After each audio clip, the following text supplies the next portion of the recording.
According to the Gun Violence Archive and the definition of mass shooting put forward by the FBI under the Investigative Assistance for Violent Crimes Act of 2012, that 3 or more people are killed excluding the killer.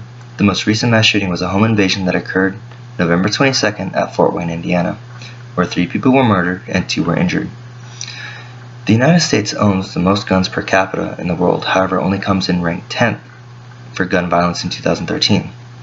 Statistics provided by the CDC state that there were 33,636 gun deaths in the United States. Of those, 21,175 were suicides and 11,208 were homicides. Removing our suicides from the number of gun deaths in the United States would drop our rating even lower.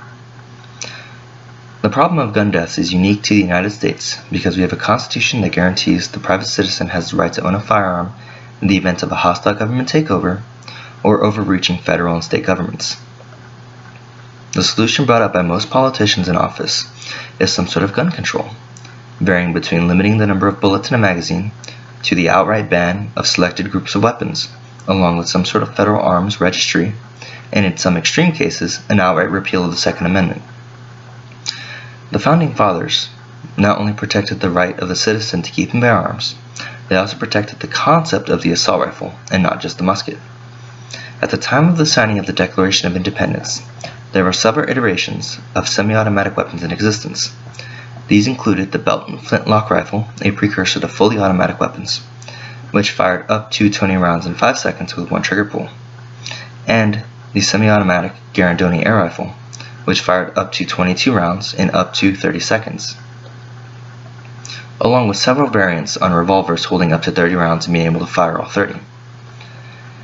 The difference between an automatic and semi-automatic weapon is that an automatic weapon fires as long as the trigger is pulled, while a semi-automatic weapon will only fire 1 bullet per trigger pull.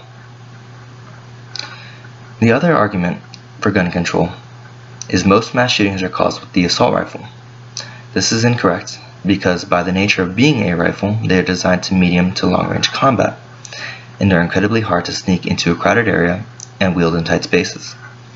This is why most close combat teams prefer submachine guns such as the MP5 or P90 and shotguns because of their wide range of tactical loadouts, along with their mobility to be used in tight spaces.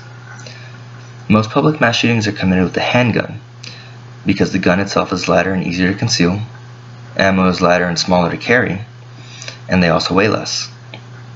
The weapon is also easier to control and move through tight spaces, and can carry up to 30 rounds just like any semi-automatic rifle. And with a smaller round of training, anybody can cycle through any magazine very quickly. However, one of the most vocal measures of gun control is the implementation of no-fly, no-buy. This states that if you're unable to buy a plane ticket, you cannot buy a gun.